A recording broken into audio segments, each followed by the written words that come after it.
Alors voici la suite de l'enregistrement. Donc on passe à la page 44. La continuité du mal est l'opposé exact de la succession apostolique de l'Église catholique romaine. En cela et en beaucoup d'autres choses, il faut bien rappeler la puissance réelle des forces surnaturelles capables de bouleverser nos propres vies, nos politiques nationales et les affaires internationales. Ce que nous disons des Juifs adonnés au mal s'applique également aux Ariens adonnés au mal, et aux hommes de toutes les races, couleurs et croyances tournés vers le mal. Nous savons que Sénèque, je sais pas, ouais, moins 4 avant Jésus-Christ, plus 65 après Jésus-Christ, mourut parce qu'il essayait, comme le Christ, de démasquer les pratiques corruptrices et l'influence maléfique des prêteurs d'argent qui s'étaient infiltrés dans l'Empire romain. Donc vous voyez déjà Sénèque s'était opposé aux prêteurs d'argent. Sénèque était un célèbre philosophe romain et fut le tuteur de Néron qui devint empereur de Rome. Pendant très longtemps, Sénèque fut le meilleur ami de Néron, son conseiller et son homme de confiance. Néron se maria avec Poppée, qui l'amena sous l'influence maléfique des prêteurs d'argent. Il devint ainsi l'un des plus infâmes dictateurs que le monde ait jamais connus. Sa conduite licencieuse et ses habitudes de dépravation développèrent en lui un caractère si bas qu'il ne vivait que pour persécuter et détruire tout ce qui était bon. Ses actes de vengeance prirent la forme d'atrocités commises le plus souvent en public sur les victimes de son courroux. Sénèque perdit son influence sur Néron, mais ne s'arrêta jamais de dénoncer publiquement les prêteurs d'argent pour leur influence maléfique et leurs pratiques corruptrices. Finalement, les prêteurs d'argent demandèrent à Néron d'agir contre Sénèque, qui était très populaire. Ainsi, afin de ne pas exciter la colère du peuple contre lui-même et contre les prêteurs d'argent, Néron ordonna à Sénèque de mettre un terme à sa vie. C'est le premier cas, à notre connaissance, d'obligation de suicide sur le conseil des prêteurs d'argent. La vie de cet homme, à savoir Sénèque, leur était devenue gênante, mais ce n'était pas le dernier. On trouve dans l'histoire des dizaines de suicides similaires ou d'assassinats que l'on fit passer pour des accidents ou des suicides. Un des suicides les plus notoires de ces dernières années a été celui de James V. Forrestal. Donc consultez les mémoires de Forrestal, édités par Viking Press à New York. Note de l'auteur. Bon. Alors, en 1945, le fameux Forrestal acquit la certitude que les banquiers américains étaient étroitement affiliés aux banquiers internationaux qui contrôlaient déjà les banques d'Angleterre, de France et des autres pays.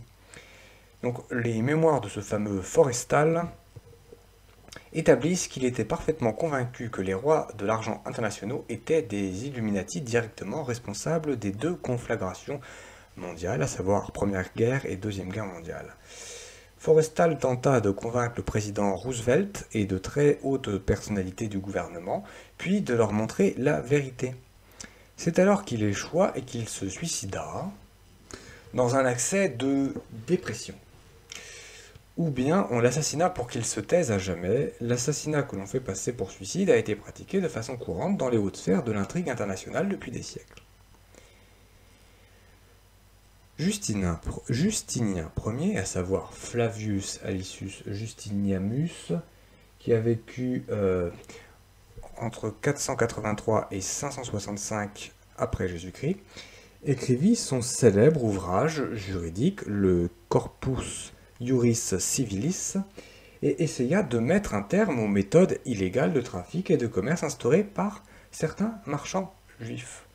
Il faut savoir qu'il y avait, suite à la destruction du temple de Jérusalem, et même bien avant, tout le long du bassin méditerranéen, vous avez des comptoirs, certainement des comptoirs juifs, tout comme il y avait des comptoirs phéniciens, grecs et tout ce que vous voulez, et que là, vous avez des marchandises et des échanges, vous avez également des bourses, mais également sans doute des banques et des moyens d'échanger. Et que les juifs étaient très forts là-dedans, entre autres choses.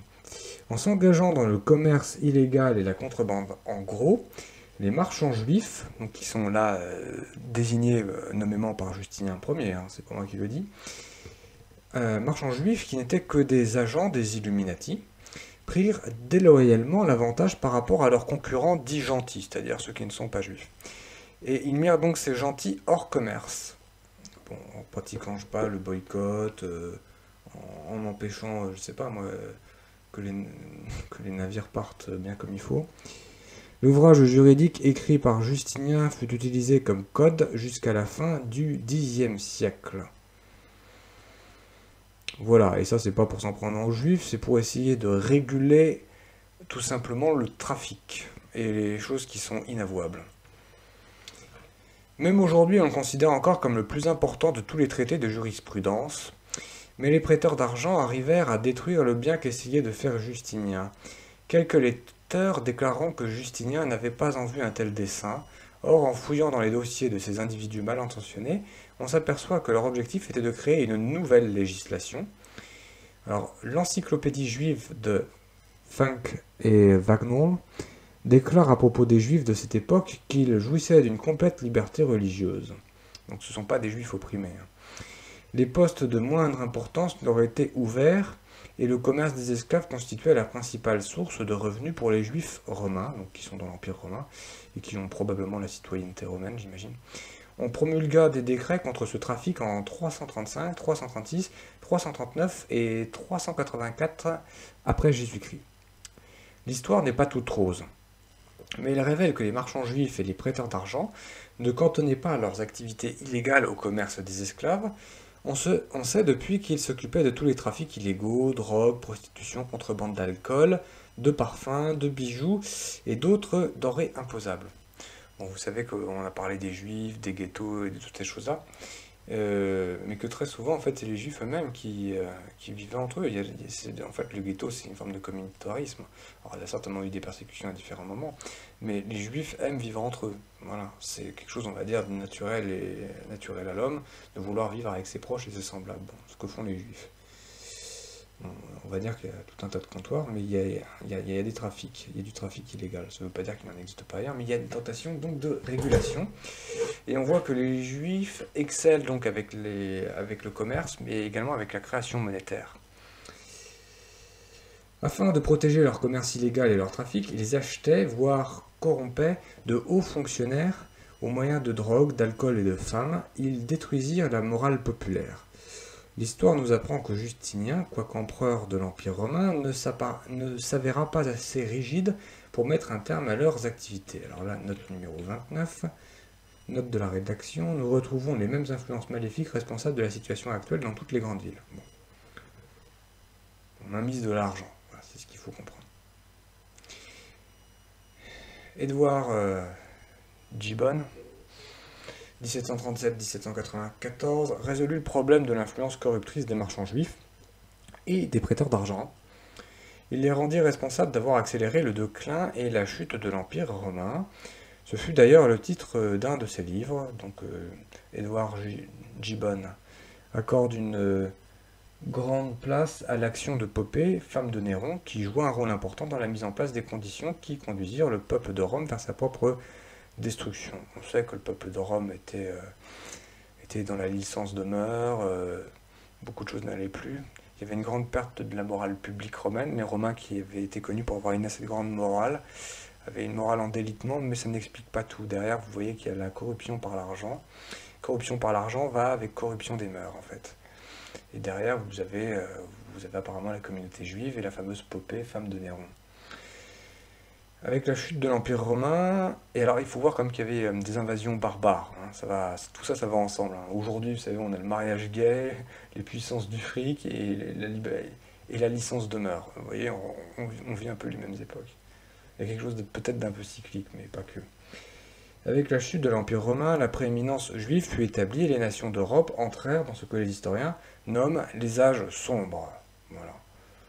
Alors bon, je ne veux pas dire de bêtises, mais on pourrait presque dire qu'on n'est pas loin du début du dit Moyen-Âge. Je ne sais pas si on parle de haut ou bas Moyen-Âge, je ne sais plus comment on dit. L'Encyclopædia Britannica déclare sur ce sujet qu'ils, c'est-à-dire les marchands juifs et les prêteurs d'argent, avaient inévitablement tendance à se spécialiser dans le commerce, leur finesse et l'ubiquité de leur diaspora leur donnant des dispositions particulières pour cela.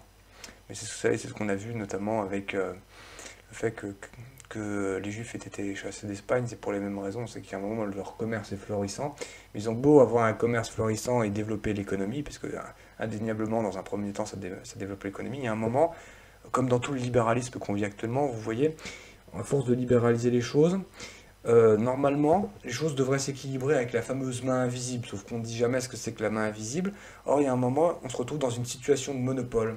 Et en fait, ces juifs qui apportent dans un premier temps beaucoup à l'économie, à un moment se retrouvent à avoir une situation de monopole et en fait, tout simplement à faire crever les gens à petit feu. Et ça, c'est comme ça avec tous les gens qui ont de l'argent. Mais les juifs étaient particulièrement habiles là-dedans. Voilà. Et on va retrouver ça dans l'érection de la Banque d'Angleterre. Voilà.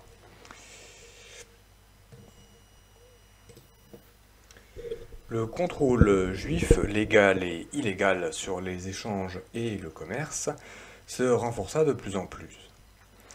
Et il s'étendit très loin et dans tous les domaines jusqu'à ce que l'économie de chaque pays européen fût plus ou moins entre leurs mains. Ainsi, les pièces de monnaie polonaises et hongroises portaient des inscriptions juives qui nous donnent une indication de la puissance qu'ils exerçaient dans les questions financières à cette époque. Je ferai remarquer qu'aujourd'hui, quand vous regardez les grands banquiers, vous pouvez regarder la banque Lazare, vous pouvez regarder la Goldman Sachs, vous pouvez regarder la banque Rothschild, c'est impressionnant. C'est vraiment un milieu très fortement enjuivé, on va dire ça comme ça, ouais. Puissance d'argent. Alors il n'y a pas que ça, mais très très largement. Et c'est très. Les juifs en tout cas, ils sont très bien vus. Voilà. Bon.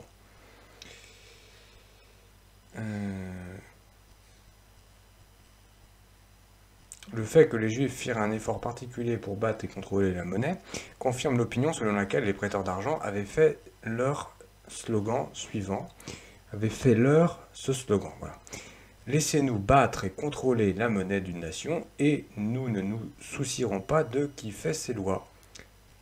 Bon, ça c'est ce qu'a déclaré Amschel Meyer Bauer Rothschild, je crois, 1743-1812. Voilà. Et il avait employé ce slogan pour expliquer à ses associés conspirateurs la raison pour laquelle les prêteurs d'argent juifs avaient obtenu le contrôle de la Banque d'Angleterre en 1684, c'est-à-dire en 1694, c'est-à-dire grâce à la révolution, on va dire, britannique, parce que vous savez qu'on a coupé la tête d'un roi, alors je ne sais plus lequel c'est, ça doit être le roi Charles Ier ou II, je crois que c'est ça. De toute façon, ça va être précisé par la suite. Donc Bauer, qui a priori en fait le fameux Rothschild, puisque Rothschild en fait ça veut dire écu rouge, c'est la maison Rothschild, puisqu'il avait une maison je crois à Francfort, avec un écu rouge sur la porte, voilà, vous savez, un panneau publicitaire quoi on va dire.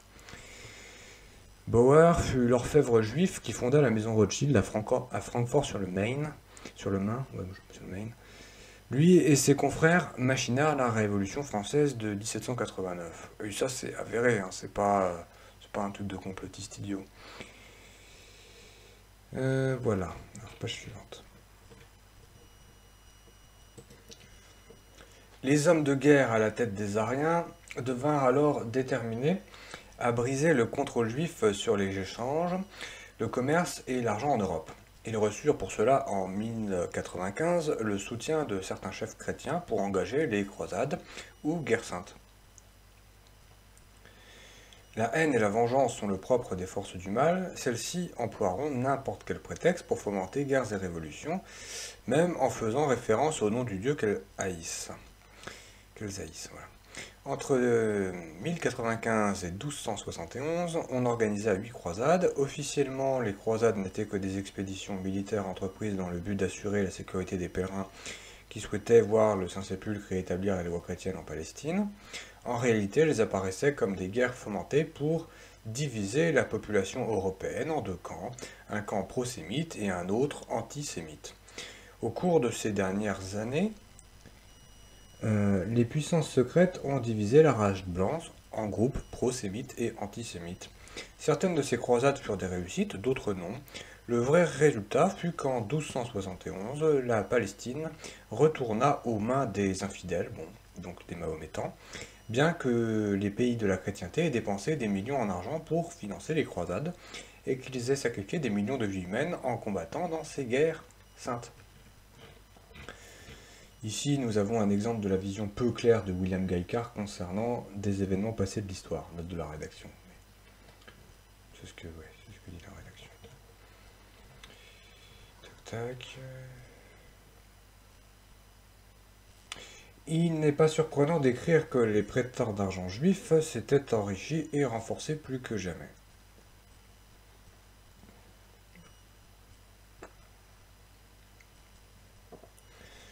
Il ne faut pas négliger une phase particulière des croisades lorsque l'on étudie les causes par rapport aux effets qu'elles produisirent des années plus tard.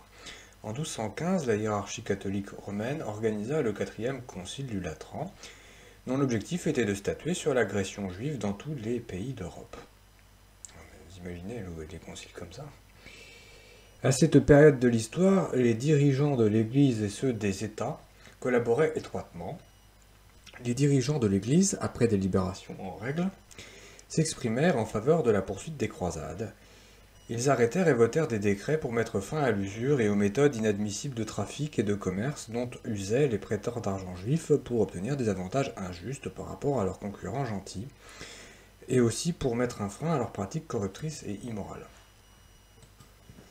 Pour obéir à ces décrets, les autorités participant au 4e concile du Latran prirent la décision d'obliger les Juifs à vivre dans leur propre quartier. Oui. Parce que déjà ils vivaient dans leur propre quartier, mais on ne veut pas qu'ils puissent trop en sortir. Il était absolument interdit aux Juifs d'employer des chrétiens, et l'on promulgua un décret parce que les prêteurs d'argent juifs agissaient selon le principe de la société anonyme. Bon, le principe de la société anonyme, en fait, si vous voulez, bon, aujourd'hui on appelle ça, c'est un modèle économique, quoi. Un modèle économique, un modèle juridique au service d'un modèle économique. Société anonyme, c'est-à-dire que vous avez une société, mais vous ne savez pas qui en sont les actionnaires. C'est-à-dire, on ne sait pas à qui est liée l'activité économique. On va dire que c'est ça, c'est un capital... c'est ça doit être un capital secret. Voilà. Les marchands juifs également. Voilà. C'était quelque chose qui c'était donc fait par beaucoup de monde, mais également par les marchands juifs. Et ils employaient des chrétiens et les plaçaient au premier plan. C'est-à-dire qu'en fait, vous avez, on va dire, des hommes de paille. Vous avez quelqu'un, vous avez un représentant, on va pas dire, il ne va pas dire qu'il travaille pour vous, mais il fait remonter en fait les bénéfices. Donc ces fameux chrétiens qui tenaient le premier plan, pendant que leurs hommes se tenaient à l'arrière-plan, donc les juifs étaient à l'arrière-plan, dirigeant les opérations. C'était commode, car lorsque quelque chose tournait mal, les chrétiens étaient accusés et punis, parce que les juifs, eux, n'avaient pas le droit, en fait, ça attirait la suspicion. Voilà, ça attirait la suspicion, du coup on a mis des hommes de paille. Voilà. Et ce sont les hommes de paille qui ramassent. Un petit peu comme avec, si vous voulez, les banquiers actuels, qui ne sont pas tous juifs, qui en fait organisent le pillage des États, et ils ont besoin d'un politique véreux, style Macron, Hollande ou ce que vous voulez, pour prendre les coups à leur place. Voilà, c'est à peu près ça. Bon, c'est très connu, très commode.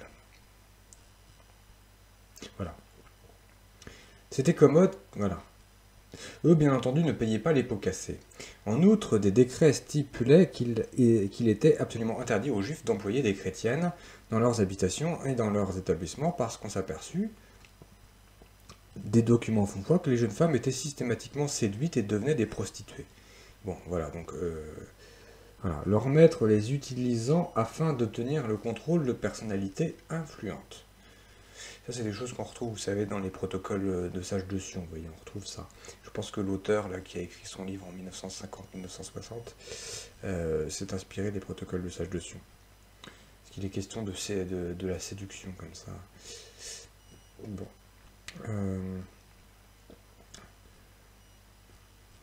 D'autres décrets interdirent aux Juifs de s'engager dans de nombreuses activités commerciales. Toutefois, même la toute-puissante Église, qui bénéficiait du soutien des autorités chrétiennes des États, ne put obliger les rois de l'argent à se conformer à la loi.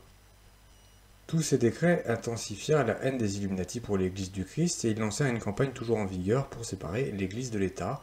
Alors ils introduisirent l'idée du laïcisme doctrinal parmi les laïcs. Alors là, note numéro 30, ici nous avons un exemple de la vision peu claire de William Gaillard. Ouais, ça a été dit avant. D'accord, donc ça ne compte pas pour ce que je viens de dire.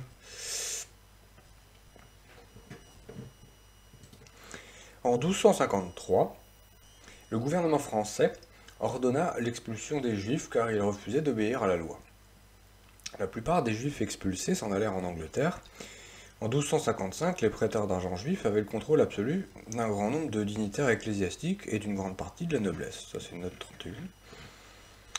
Le livre Aaron de Lincoln, édité par Shapiro Valentine et compagnie, donne des informations intéressantes quant à cette période de l'histoire. La Jewish Encyclopedia de Valentine déclare « Leur nombre et leur prospérité s'accrurent. Aaron de Lincoln, dont la maison existe encore aujourd'hui, devint l'homme le plus riche d'Angleterre. Ses transactions financières couvraient tout le pays et conservaient beaucoup d'hommes d'église et de nobles influents. À sa mort, ses biens passèrent à la couronne et l'on dut créer une branche particulière au trésor pour s'occuper de ses domaines. » Ça, c'est une note de l'auteur. Oui, quand on parle du fait qu'en fait les Juifs étaient organisés, et bon, ils sont peut-être pas tous riches, mais qu'il y a vraiment dans la communauté juive énormément d'argent et des grands banquiers, de grands affairistes qui en fait arrivent à subvertir en fait les différentes nations, c'est évident. Et alors bon, aujourd'hui c'est le truc indicible qu'on ne peut pas dire, mais c'est évident, c'est évident. Voilà. Tac, tac. Les rois de l'argent, les rabbins et les anciens, donc qu'on appelle les sages, faisaient partie des Illuminati. Cela fut définitivement établi lors de l'enquête ordonnée par le roi Henri III, après le crime rituel de Saint-Hugues de Lincoln en 1255. 18 juifs furent reconnus coupables et exécutés après avoir été jugés. En 1272, le roi Henri mourut et Édouard Ier devint roi d'Angleterre. Bon, alors, on peut faire porter le chapeau aux Juifs, c'est possible.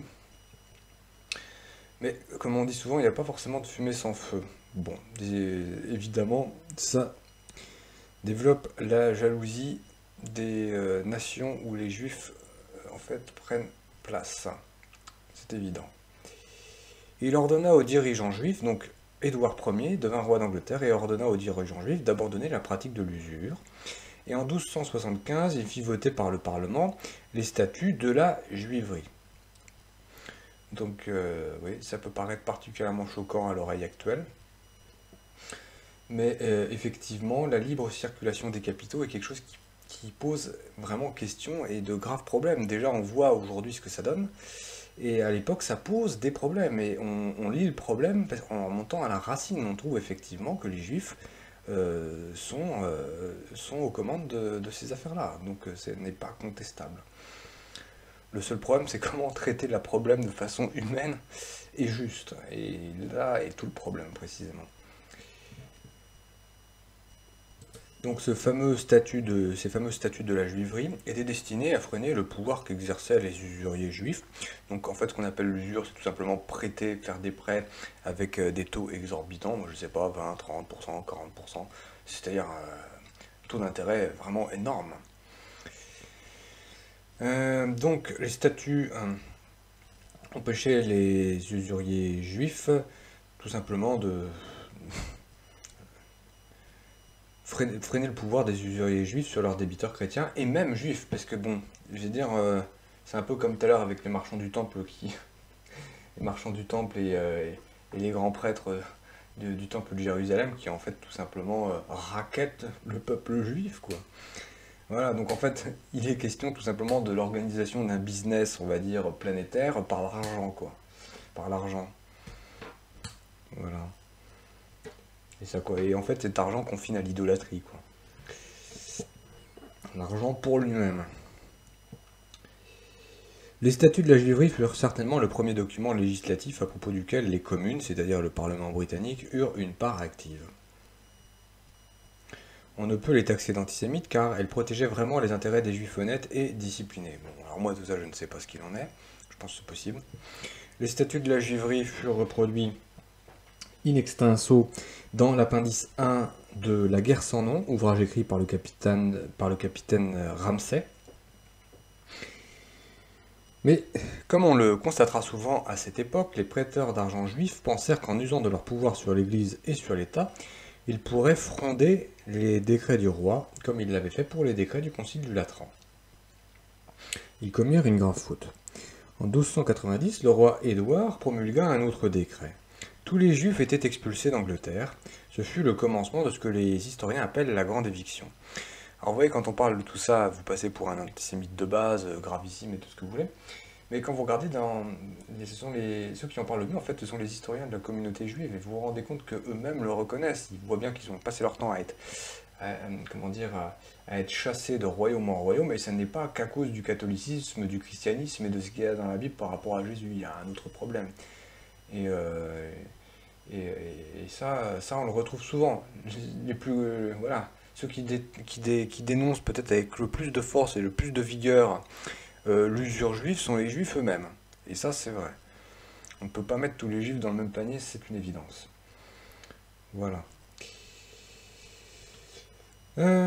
Après qu'Édouard Ier eut déclenché le mécanisme, toutes les têtes couronnées d'Europe suivirent son exemple. Bon, vous voyez, donc s'il n'y a pas de complot juif ou s'il n'y a pas de complot de l'argent, en tout cas, il y aurait un complot chrétien contre en fait, l'ensemble des pauvres juifs. Voilà.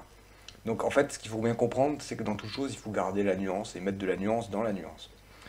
Et qu'il n'y a pas de hasard si en 1306, la France expulse à son tour les juifs, qu'en 1348, la Saxe fait la même chose, qu'en 1360, c'est le tour de la Hongrie, 1370 la Belgique, 1380 la Slovaquie, en 1420 l'Autriche, et en 1444 les Pays-Bas, et en 1492 l'Espagne. Bon. Ensuite, qu'est-ce qu'il y a? Il y a le Nouveau Monde, c'est-à-dire les États-Unis. Bon, les États-Unis, voilà, ils y sont toujours, et maintenant il y a le retour, si vous voulez, en Israël. L'expulsion des Juifs d'Espagne a une signification particulière. Elle jette quelques clartés sur l'Inquisition espagnole. La plupart des personnes ont vis-à-vis de l'Inquisition une idée préconçue. Je rappelle quand même que l'auteur n'est pas catholique. Il est chrétien, il doit être, je ne sais plus, évangélique ou quelque chose comme ça. Donc bon, quand il parle de l'Inquisition espagnole, il devrait taper dessus à mort et il ne le fait pas, parce que bon, là il trouve quelques clartés. La plupart des personnes ont vis-à-vis de l'Inquisition une idée préconçue, elle aurait été instituée par les catholiques romains pour persécuter les protestants qui s'étaient séparés de l'Église. Mais en fait, l'Inquisition, telle que présentée par le pape Innocent III, était un moyen de démasquer les hérétiques et les infidèles qui se dissimulaient sous le masque de chrétiens dans le dessein de détruire la religion chrétienne de l'intérieur, ce qu'on appelle les fameux maranes. Bon. Oui, voilà, c'est marqué note 32, vision américaine de l'Inquisition, note du traducteur. Alors, note 33, les Juifs étant chassés de tous les pays européens, Chamor, rabbin d'Arles en Provence, rechercha alors conseil auprès du Sanhédrin, qui se situait à l'époque à Constantinople. Sa requête était datée du 13 janvier 1489. La réponse arriva en novembre 1489. Elle était signée du prince des Juifs. Bon. Elle conseillait aux rabbins d'adopter la tactique du cheval de Troie et de faire de leurs fils des prêtres, des laïcs, des hommes de loi et des docteurs, afin de pouvoir détruire la structure chrétienne de l'intérieur. Ça, c'est note de l'auteur. Donc, on pratique l'entrisme. Bon, voilà, pratique de l'entrisme et du maranisme. Les inquisiteurs ne faisaient pas la moindre différence entre des accusés juifs ou gentils, noirs ou blancs. La terrible cérémonie de l'auto-da-fé, c'est-à-dire auto-da-fé ou acte de foi, était employée en général pour les exécutions d'hérétiques ou d'infidèles convaincus à l'époque où Torquemada, 1420-1498, était grand inquisiteur. Note 34. L'Encyclopædia Britannica, à la page 57 du volume 13, édition de 1947, mentionne « Le XIVe siècle fut l'âge d'or pour les Juifs en Espagne. En 1391, le sermon d'un prêtre de Séville, Fernando Martinez, conduisit au premier massacre général des Juifs que l'on enviait pour leur prospérité et que l'on haïssait, pareil qu'ils étaient parce qu'ils étaient les précepteurs du roi, note de l'auteur. Oui, donc jalousie à l'encontre des juifs, parce qu'en fait, ils sont fort riches, fort intelligents et très pratiquant l'entrisme auprès des plus hautes autorités. Donc jalousie. D'accord. Bon. Hum.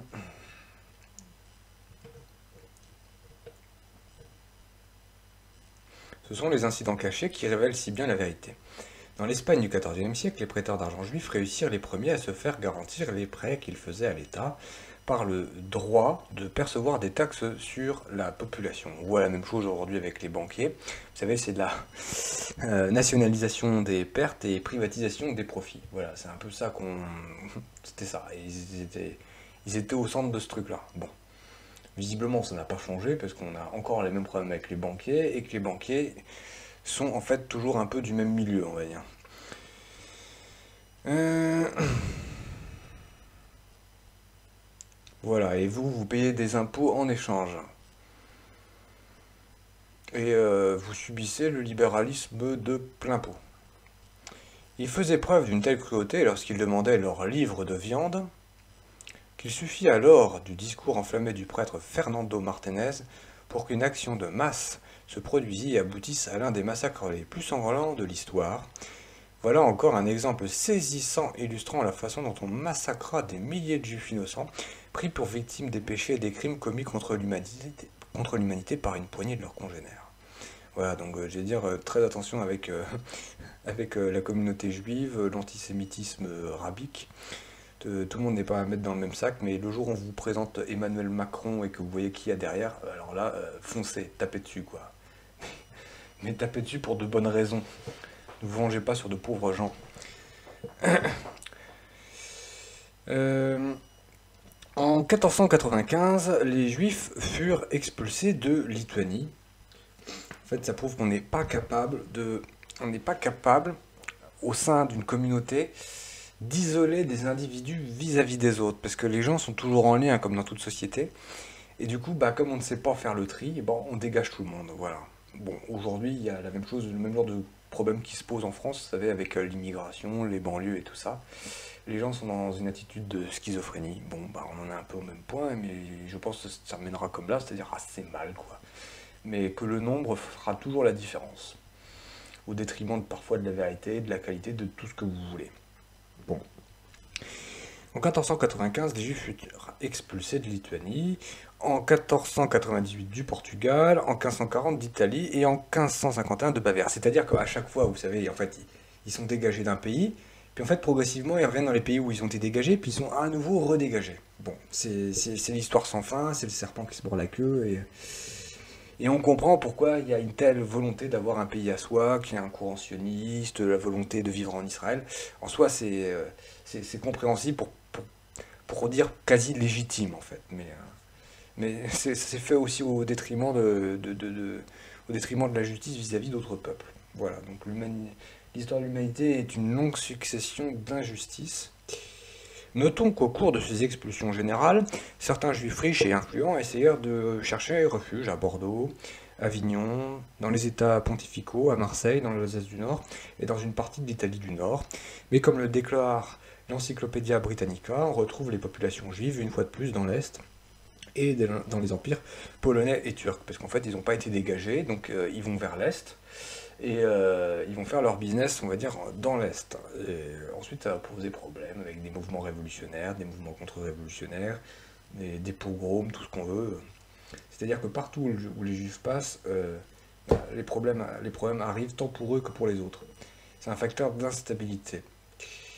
C'est-à-dire que la création monétaire est source de richesse et dans un premier temps, et ensuite source d'appauvrissement, si vous voulez, d'appauvrissement généralisé, avec concentration des pouvoirs, concentration de l'argent. Et c'est tout le problème, en fait, de l'argent actuel. Et il y a un principe, quelque part, d'antériorité, c'est-à-dire que celui qui a commencé dans un business développe un quasi-monopole ou un monopole, et en fait, vous n'arrivez pas à reprendre la barre sur ce domaine d'activité. Voilà. Après les grandes expulsions, les Juifs furent de nouveau confinés dans des ghettos ou Kahal. Isolés ainsi des populations, les Juifs étaient contrôlés et dirigés par leurs rabbins et leurs anciens, c'est-à-dire les sages, dont nombre d'entre eux étaient sous l'influence des Illuminati, c'est-à-dire en fait des riches prêteurs d'argent, des riches banquiers. Parce qu'en fait le pouvoir politique, le pouvoir religieux et le pouvoir de l'argent ont tendance en fait à se mêler les uns aux autres. Ouais. Les agents des Illuminati enracinèrent un sentiment de haine et de vengeance dans les cœurs du peuple juif vis-à-vis de ceux qui les avaient éjectés. Les rabbins leur rappelèrent qu'en tant que peuple choisi par Dieu, le jour viendrait où ils auraient leur vengeance et hériteraient de la terre. Et c'est parfaitement exact. C'est parfaitement exact. On devrait signaler que la plupart des Juifs qui s'établirent en Europe de l'Est se virent obligés de vivre à l'intérieur d'une zone de colonisation située aux frontières occidentales de la Russie et s'étendant des rivages de la mer Baltique au nord jusqu'à ceux de la mer Noire au sud. La plupart d'entre eux étaient des Juifs khazars, donc nous en avons déjà parlé, connus pour leur culture yiddish, leur comportement de rapace dans les questions financières et leur manque de moralité dans les transactions commerciales. On ne doit pas les confondre avec les Hébreux des temps bibliques qui étaient des hommes de principe et de façon plus générale un peuple de pasteurs, c'est-à-dire qui fait paître des troupeaux. Alors là je lis la note 36. H.G. Wells définit très clairement les différences dans son esquisse de l'histoire aux pages 493 à 494, note de l'auteur.